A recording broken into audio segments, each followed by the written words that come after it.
Hello दोस्तों, आज की वीडियो में मैं आपके लिए लेकर आया हूँ जंगलों में हाइकिंग और कैंपिंग की 3 ऐसी खौफनाक कहानियां जो आपने पहले कभी नहीं सुनी होंगी। इस वीडियो की पहली कहानी एक हाइकर की है जो आइडाहो के घने और सुनसान जंगलों में कैंपिंग के लिए गया, लेकिन वहां उसके साथ कुछ ऐसा हुआ जिसकी उसने कभी कल्पना भी नहीं की थी। पेड़ों के बीच एक आदमी दिखना, रात में टेंट का फ्लैप खुला मिलना, जंगल के सन्नाटे में अजीब अजीब आवाजें सुनना और फिर सुबह उठकर जो चीज उसने देखी उसके होश ही उड़ गए। आखिर क्या था ऐसा उस जंगल में जिसने उसे वहां से वापस भागने पर मजबूर कर दिया? ये जानने के लिए इस वीडियो पर बने रहिए। लेकिन आज की कहानियां शुरू करने से पहले मैं आप सभी से एक रिक्वेस्ट करूंगा कि प्लीज इस वीडियो को लाइक जरूर करें और ऐसी ही और सच्ची और डरावनी कहानियां सुनने के लिए चैनल को सब्सक्राइब भी करें। मैं हर ट्यूसडे, थर्सडे और Saturday camping, hiking, park ranger, wendigo, skin walker और जंगलों की ऐसी ही और खौफनाक कहानियां लेकर आता हूं। हमें कमेंट्स में भी बताएं कि आप देश और दुनिया के किस शहर या गांव से हमारी कहानियां सुन रहे हैं। आपके लाइक, शेयर, कमेंट और सब्सक्राइब से हमारी वीडियो को रीच मिलती है और हमें ऐसी ही और सच्ची कहानियां ढूंढ कर लाने की मोटिवेशन मिलती है। तो चलिए शुरू करते हैं आज की पहली कहानी।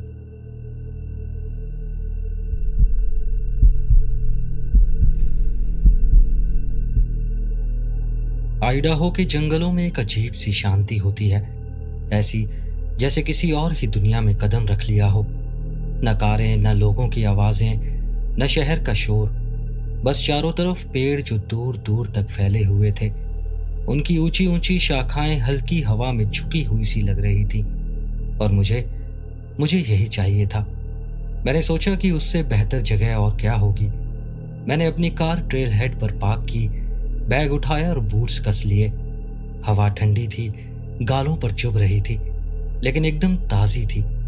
मैंने अपना मैप चेक किया, फोल्ड किया, पॉकेट में रखा और फिर ट्रेल पर चलना शुरू किया। जैसे जैसे मेरे बूट्स की आवाज मिट्टी पर पड़ी, वो क्रंचिंग साउंड जंगल की शांति में गूंजने लगी। उस अजीब सी खामोशी के बीच वो एक सुकून देने वाली आवाज थी। वो जंगल कुछ अलग ही था। न दूर कहीं किसी हाइकर की आवाज आई, न किसी कुत्ते के भौंकने की आवाज आई। सब कुछ बहुत शांत था। वहां कोई साइन बोर्ड भी नहीं था जो ये बताए कि ट्रेल किस तरफ जा रहा है। उस अकेलेपन में भी एक किस्म की आजादी महसूस हो रही थी, ऐसी आजादी जो सिटी लाइफ में कभी नहीं मिलती। शुरुआत के कुछ किलोमीटर बिल्कुल नॉर्मल थे। एक गिलहरी मेरी ट्रेल पर बार बार आ रही थी। एक बाज आराम से आसमान में ऊपर मंडरा रहा था। मैं एक बार रुका, अपना बैग एडजस्ट किया, थोड़ा पानी पिया और उस जंगल की खामोशी को खुद में उतरने दिया। तभी मेरी नजर किसी चीज पर पड़ी।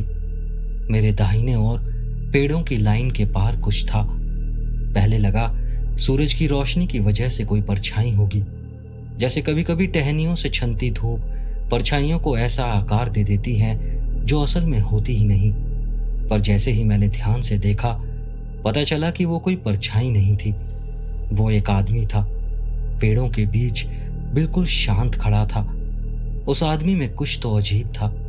उसका शरीर कुछ ज्यादा ही लंबा लग रहा था। उसकी बाहें नीचे लटकी हुई थीं, पर कुछ ज्यादा ही लंबी थीं। वो मेरी तरफ देख रहा था, या शायद मैं ऐसा सोच रहा था।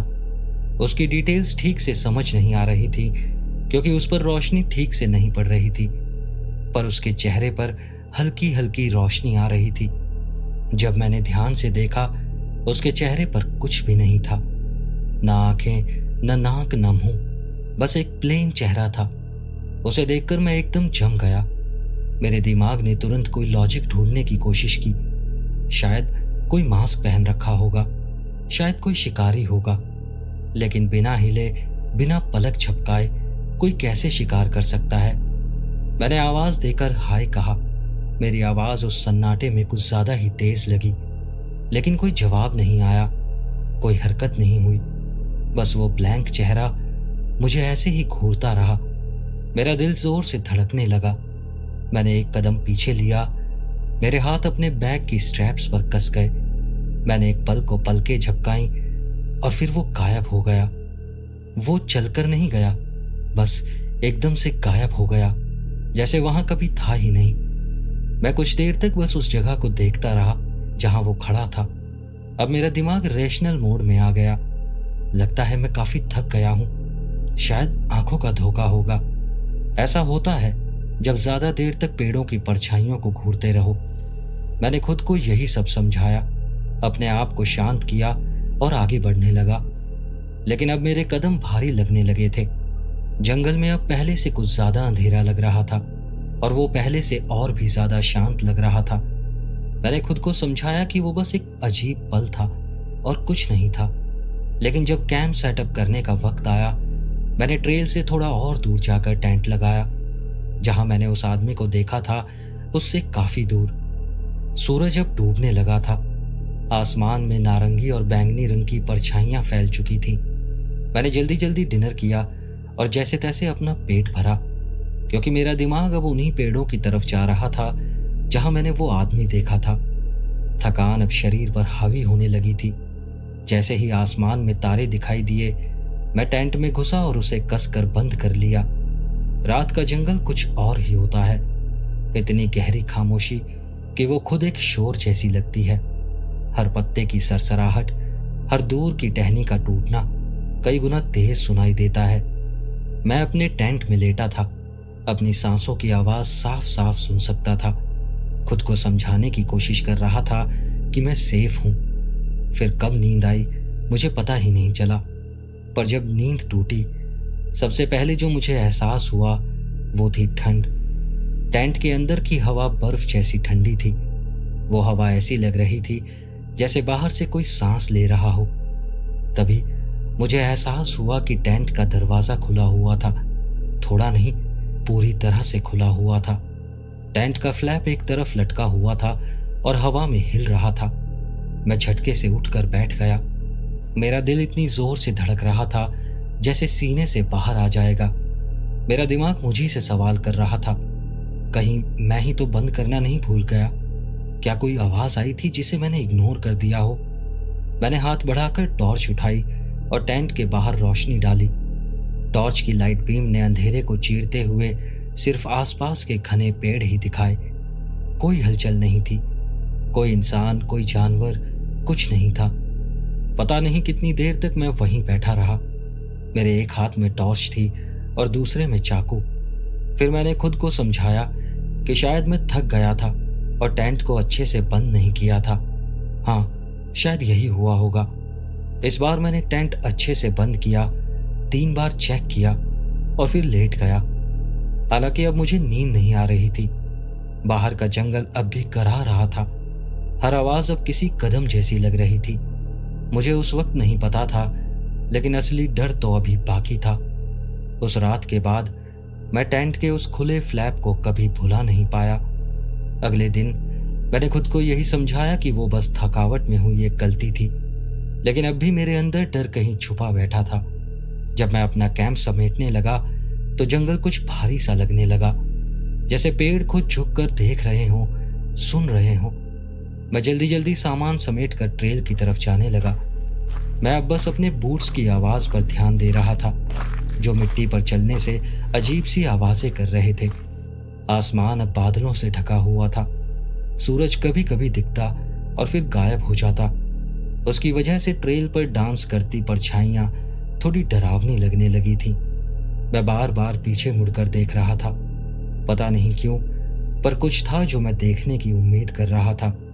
पर हर बार ट्रेल खाली ही होता था, कोई नहीं दिखता था। फिर थोड़ा आगे चलने के बाद मैंने कुछ देखा। ट्रेल के बीचों बीच एक बंडल पड़ा था। लकड़ियों का एक गुच्छा रस्सी से मजबूती से बंधा हुआ था, सिर्फ मेरे हाथ जितना बड़ा, लेकिन बहुत टाइट बंधा हुआ था। लकड़ियां अजीब तरीके से मुड़ी हुई थीं, जैसे कोई छोटे मानव जैसा आकार बना हो। मैं उसे घूरता रहा और उसे देखकर मेरा दिल जोर से धड़कने लगा। वो किसी ने बनाया था और अभी हाल ही में बनाया था, क्योंकि वो पहले दिन तो वहां नहीं था। मैंने जूते से हल्के से उसे धक्का दिया। मैंने सोचा शायद बिखर जाएगा, पर वो बहुत टाइट बंधा हुआ था। मैंने सोचा शायद कोई प्रैंक कर रहा है, पर कोई वहां इतनी दूर जंगल में ऐसा प्रैंक क्यों करेगा। मैंने वो बंडल लात मारकर झाड़ियों में फेंका और फिर आगे बढ़ गया। हवा पहले से ठंडी लग रही थी और जंगल की वो शांति अब सुकून नहीं दे रही थी, बल्कि बहुत भारी लग रही थी। हर टहनी के टूटने की आवाज पर मैं चौंक जाता, हर पत्ते के हिलने पर मैं चारों ओर निगाहें दौड़ाता। अब मुझे सच में लगने लगा था जैसे कोई मुझे देख रहा हो। शाम तक वो बेचैनी इतनी बढ़ चुकी थी कि मैंने और अंदर जंगल के एक कोने में जाकर टेंट लगाया। उस ट्रेल से बहुत दूर मुझे एक छोटा सा खुला मैदान मिला जो चारों तरफ घने पेड़ों से घिरा हुआ था। मैंने जल्दी जल्दी टेंट सेट किया। मेरे हाथ थोड़े थोड़े कांप रहे थे। सूरज जल्दी डूब रहा था और मैं अंधेरे में झंझट नहीं चाहता था। रात होने पर मैंने एक छोटी सी आग जलाई। सोचा गर्मी और रोशनी से मन शांत होगा, पर ऐसा कुछ नहीं हुआ। हर बार आग की चटकाहट गूंजने लगती और उसकी परछाइयां अजीब तरीके से हिलती हुई लगती।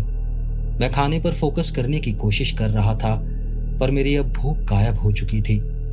तभी आग की रोशनी के किनारे पर कुछ हिला, जैसे कोई परछाई पेड़ों के बीच सरक रही हो। मेरी सांस रुक गई। मैं एकदम थम गया। मेरी आंखें उसी जगह पर टिकी थी जहां मुझे वो हलचल दिखी थी। मैंने आवाज लगाकर कहा, हेलो, कौन है वहां? मेरी आवाज कांप रही थी और मेरे सवाल का कोई जवाब नहीं आया। बस हल्की सी हवा की सरसराहट पेड़ों के बीच से निकलकर मेरी तरफ आई। मैंने अपनी टॉर्च उठाई और पेड़ों की ओर रोशनी डाली, पर वहां कुछ भी नहीं था, बस घने पेड़ और झाड़ियां थी। फिर भी उस अजीब से एहसास को मैं खुद से अलग नहीं कर पाया। ऐसा लगा जैसे कोई है, कहीं छुपा हुआ है और मुझे देख रहा है। मैंने तुरंत आग बुझा दी और टेंट में वापस घुस गया। इस बार भी टेंट को पूरी तरह से जिप किया और हर सील को डबल चेक किया। मैं हाथ में चाकू थामे बैठा रहा। वो चाकू जो मैंने बस इमरजेंसी के लिए रखा था, अब वो भी छोटा लग रहा था, लेकिन मैं खुश था कि मेरे पास हथियार के नाम पर कुछ तो था। घंटों बीत गए, दिल अब भी थमने का नाम नहीं ले रहा था। टेंट की पतली दीवारों से बाहर की हर आवाज ज्यादा तेज और ज्यादा डरावनी लग रही थी। और फिर मैंने कुछ देखा। टेंट के ठीक सामने वाले पेड़ की ऊंचाई पर दो हल्की चमकती रोशनियां दिखी। ऐसा लगा जैसे किसी की आंखें हों। वो झपक नहीं रही थी, हिल भी नहीं रही थी, बस मुझे घूरे जा रही थी। मैं खुद को समझाना चाहता था कि वो बस किसी जानवर की आंखें होंगी या फिर किसी तरह की लाइट होगी, पर मेरा दिल अच्छे से जानता था वो इंसानी आंखें थीं। मैंने चाकू को और कसकर पकड़ा। मेरी हथेलियां पसीने से भीग चुकी थी। मैं बिल्कुल चुप रहा, ठीक से सांस तक नहीं ले रहा था। वो आंखें भी वहीं थीं, बिल्कुल स्थिर। ऐसा लग रहा था जैसे मुझे ही घूर रही थी। समय जैसे थम गया हो, हर मिनट घंटे जैसा लग रहा था। मैं खुद को किसी फंदे में फंसे जानवर जैसा महसूस कर रहा था। न भाग सकता था, न लड़ सकता था। और फिर जैसे ही सुबह की हल्की सी रोशनी टेंट में आने लगी, वो आंखें गायब हो गई। जैसे वो अचानक दिखनी शुरू हुई थी, बिल्कुल वैसे ही अचानक दिखनी बंद हो गई। मैं तब तक नहीं हिला जब तक सूरज पूरी तरह से ऊपर नहीं आ गया, जब तक धूप उस खुले मैदान में नहीं फैल गई। मैंने टेंट की जिप खोली, बाहर निकला और मैं वहीं जम गया। टेंट के दरवाजे के ठीक सामने लकड़ियों और रस्सियों से बना एक गड्ढा पड़ा था। वो पिछली बार वाले इंसान जैसी आकृति से अलग था। वो जानबूझकर वहां रखा गया था। मैं उसे बस घूरता रहा। मेरा दिमाग तेजी से चलने लगा। कोई या कुछ रात को वहां था जब मैं अंदर डरा हुआ कांप रहा था। वो कोई प्रैंक नहीं था, कोई मजाक नहीं था, वो एक चेतावनी थी। मैंने ब्रेकफास्ट करना तक जरूरी नहीं समझा। कांपते हुए हाथों से जल्दी से सारा सामान समेटा और फिर वापस उसी ट्रेल पर चल पड़ा। अब मेरी आंखें हर परछाई को देख रही थी, हर पेड़ को शक से देख रही थी। जिस चीज से भागकर मैं दूर आया था, वो शायद उस चीज से कहीं ज्यादा खतरनाक थी जिसकी ओर अब मैं जा रहा था। जंगल मुझे घुटन दे रहा था। हर कदम भारी लग रहा था, जैसे जमीन खुद मुझे नीचे खींच रही हो, जैसे जंगल चाहता हो कि मैं वहीं रुक जाऊं। बैग मेरी पीठ से टकरा रहा था। हर मांसपेशी रात की उस टेंशन से दुख रही थी। मैं बार बार उस लकड़ी के गट्ठे को याद कर रहा था जो मेरे टेंट के सामने था। कोई इतना पास था, टेंट को छूने जितना पास। अब भी चाकू मेरे हाथ में था। उंगलियां उसे इतनी जोर से पकड़े हुई थीं कि सफेद हो गई थीं। ट्रेल अब भी खाली था, न कोई हाइकर न कोई जानवर। वहां बस मैं और वो डरावना जंगल था। पर अब मुझे यकीन हो गया था कि मैं वहां अकेला नहीं हूं। एक अजीब सी फीलिंग थी, जैसे कोई बहुत पास है। 1 घंटा बीता या शायद 2 घंटे बीत गए। समय की गिनती रखना अब मुश्किल हो चुका था। हर परछाई लंबी लगती थी, हर आवाज देर तक गूंजती थी। और तभी मैंने कुछ सुना। मेरे बिल्कुल पीछे पत्तों के चरमराने की हल्की सी आवाज आई। मैं वहीं रुक गया। मेरी सांसें तेज हो गईं, दिल जोर जोर से धड़कने लगा। मैं धीरे से पीछे मुड़ा, ट्रेल को स्कैन किया, पर वहां कुछ नहीं था। मैं वहीं रुका रहा, किसी भी तरह की हलचल को देखने की, कुछ सुनने की कोशिश करता रहा, पर कुछ नहीं हुआ। वहां बिल्कुल सन्नाटा था। मैंने अपना सर झटका और फिर से आगे चलने लगा। मुझे बस अब अपनी कार तक पहुंचना था और अब वो ज्यादा दूर नहीं थी। लेकिन फिर मेरी तरफ आए कुछ पत्थर। पहले वाला छोटा था, कंकड़ जितना छोटा, बिल्कुल मेरे पीछे जमीन पर गिरा।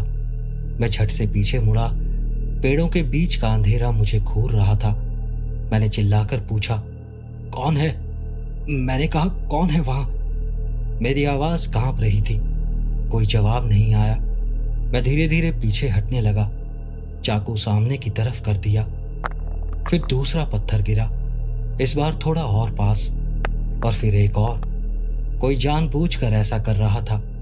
ऐसा लगा जैसे कोई मुझे आगे की तरफ हाँक रहा था, मजबूर कर रहा था कि मैं चलता रहूं। मैं आगे बढ़ने लगा। अब ट्रेल थोड़ा खुला सा लगने लगा और फिर मुझे कार पार्किंग दिखाई दी। मेरी कार वहीं खड़ी थी। मेरे अंदर राहत की लहर दौड़ गई और मैं कार की तरफ दौड़ पड़ा।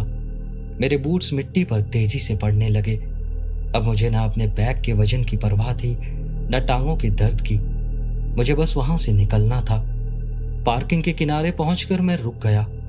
कार को देखकर ऐसा लगा जैसे सब कुछ ठीक हो जाएगा। लेकिन फिर मैंने ड्राइवर की खिड़की से कुछ देखा। ड्राइविंग सीट पर कुछ पड़ा था। उसे देखकर मैं वहीं ठिठक गया। मेरे शरीर की हर नस चिल्ला रही थी कि अभी के अभी भाग जाओ, वापस जंगल में चले जाओ। लेकिन मैं भागा नहीं। मुझे देखना था वो क्या था। मैं धीरे धीरे कार की तरफ बढ़ा। मेरे हाथ इतनी जोर से कांप रहे थे कि चाकू गिरते गिरते बचा। खिड़की से सटकर मैंने अंदर देखा। वहां एक मेरी ही टी शर्ट पड़ी थी।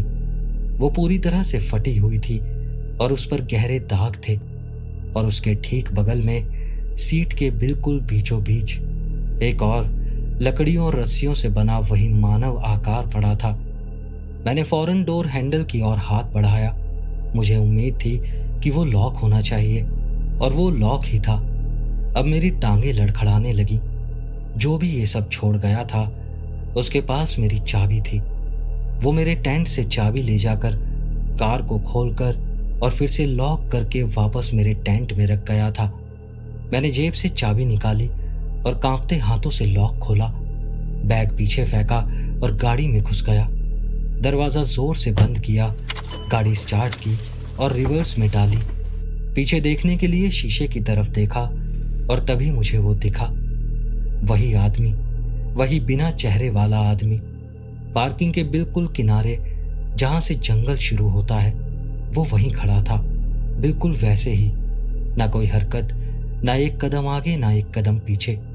उसके लंबे हाथ वैसे ही नीचे लटके हुए थे और उसका चेहरा मुझे देख रहा था। मैं उसे देखता ही रह गया। गाड़ी पीछे की तरफ जा रही थी, पर मेरी नजरें उससे हट ही नहीं रही थी। हाथ इतनी जोर से स्टीयरिंग व्हील को पकड़े हुए थे कि दर्द हो रहा था। वो आदमी ना भागा ना आवाज की, बस वहीं खड़ा रहा। फिर मैंने जल्दी से वहां से गाड़ी निकाल ली। मेरा दिल तब तक नहीं थमा जब तक मैं अगले कस्बे की सरहद तक नहीं पहुंच गया। लेकिन तब भी मैं बार बार पीछे के शीशे में देखता रहा। मुझे डर था कि कहीं वो रास्ते के बीच खड़ा न दिखे। मुझे नहीं पता वो क्या था, या वो क्या चाहता था, या उसने मुझे जाने क्यों दिया। मैं बस इतना जानता हूं कि अब मैं वापस उन जंगलों में कभी नहीं जाऊंगा। एक और बार उससे सामना शायद मैं झेल नहीं पाऊंगा। और सबसे डरावनी बात, अभी जब मैं ये सब लिख रहा हूं तब भी मुझे अंदर से यही लग रहा है जैसे मैं अब भी अकेला नहीं हूं।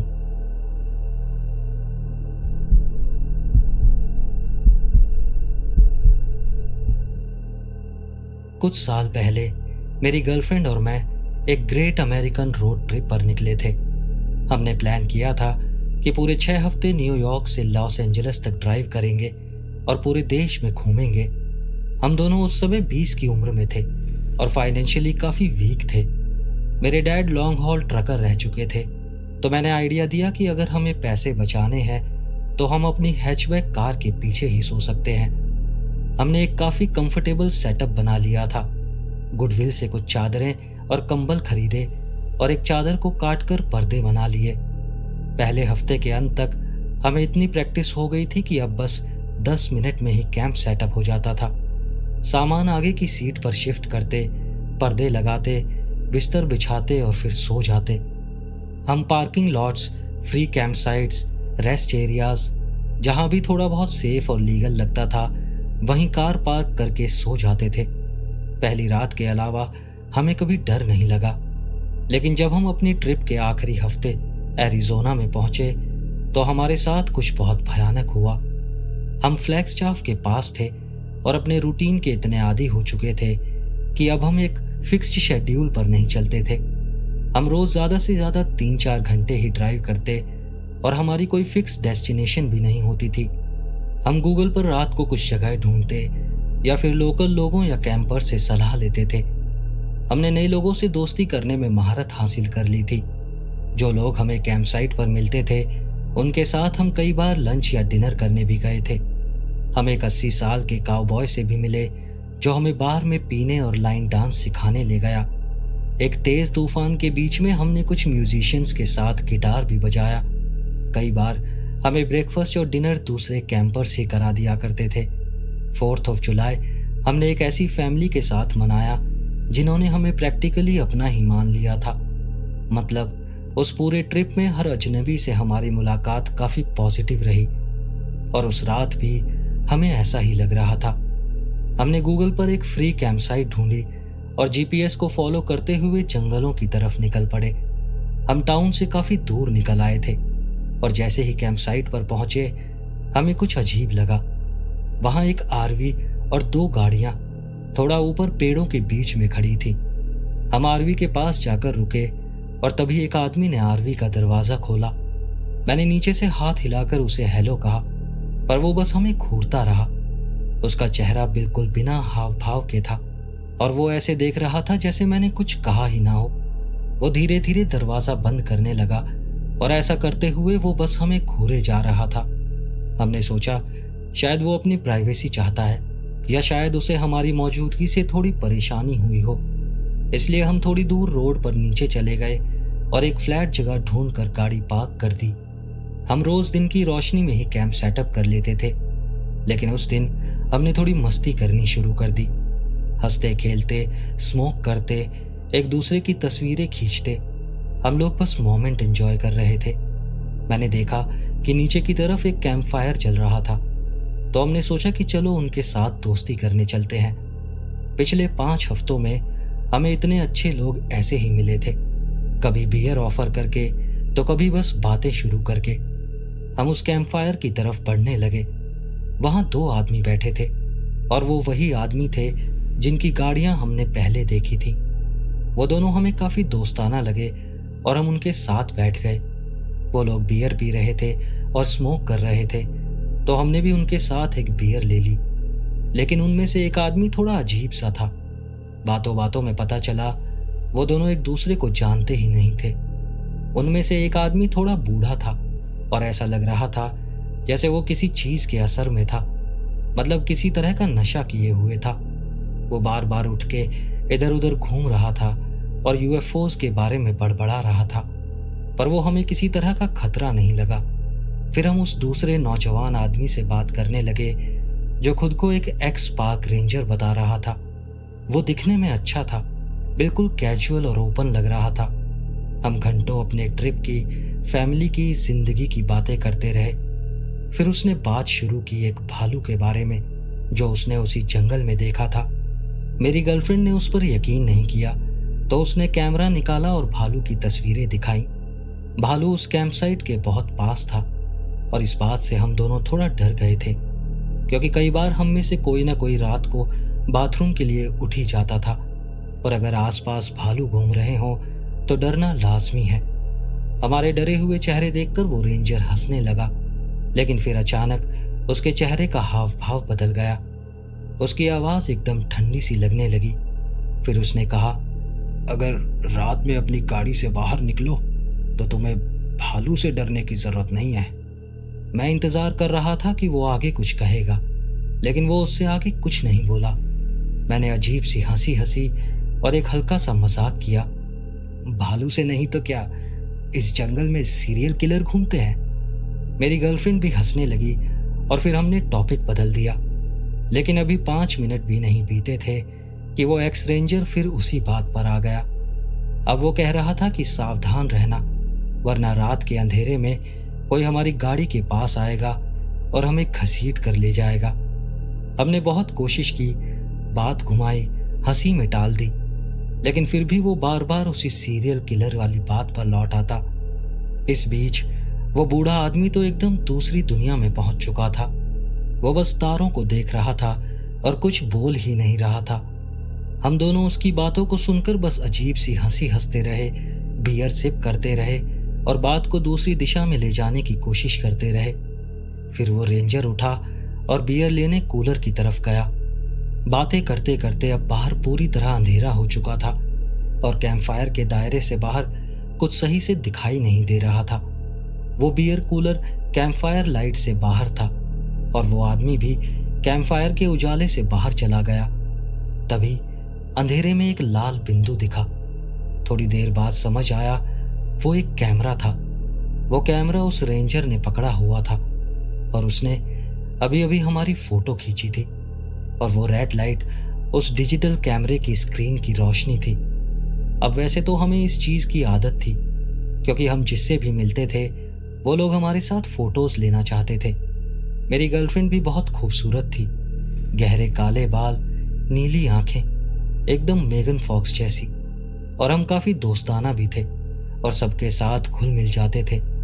लोग यादों के तौर पर फोटोज ले ही लेते थे, लेकिन बिना कुछ कहे, बिना पूछे ऐसे फोटो लेना काफी अजीब था। हम दोनों उसे ऐसे घूर रहे थे जैसे कोई भूत देख लिया हो, पर वो जरा भी नहीं हिचकिचाया। उसने कैमरा चेक किया, सेटिंग्स एडजस्ट की और फिर एक और फोटो ली, और इस बार फ्लैश के साथ। ना स्माइल कहा, ना कोई ग्रुप फोटो की बात की, ना कुछ एक्सप्लेन किया कि वो ऐसे बिना पूछे फोटोज क्यों ले रहा है। फिर वो वापस कैंपफायर के पास आया और आकर ऐसे ही बैठ गया। उसने उन फोटोज के बारे में एक शब्द भी नहीं कहा। अब हम दोनों काफी डर गए थे। मेरी गर्लफ्रेंड ने बहाना बनाया कि हमें कैंप सेटअप करना है और ये कहकर हम वहां से निकल गए। वो दूसरा बूढ़ा आदमी हंसकर बोला, गुड नाइट दोस्तों, अपना ख्याल रखना। पर वो रेंजर, उसने हमें एक अजीब सी मुस्कान के साथ देखा। उसने कहा, सावधान रहना, जंगल में सिर्फ भालू नहीं होते। उस पल मेरे शरीर का हर एक रोंगटा खड़ा हो गया। मेरी गर्लफ्रेंड भी जबरदस्ती हंसी और मुझे खींचकर कार की तरफ ले गई। हम तेजी से कार तक दौड़े और हम सीधे सामने की सीटों पर जाकर बैठ गए। मेरी गर्लफ्रेंड काफी घबरा गई थी और लगभग हाइपर वेंटिलेट कर रही थी। उसने हमारी फोटो क्यों ली? मुझे बताओ, उसने बिना पूछे हमारी फोटोज क्यों ली? मैंने कांपते हुए कहा, मैंने पढ़ा है कि सीरियल किलर्स कभी कभी अपने विक्टिम्स को पहले ही वॉर्न कर देते हैं।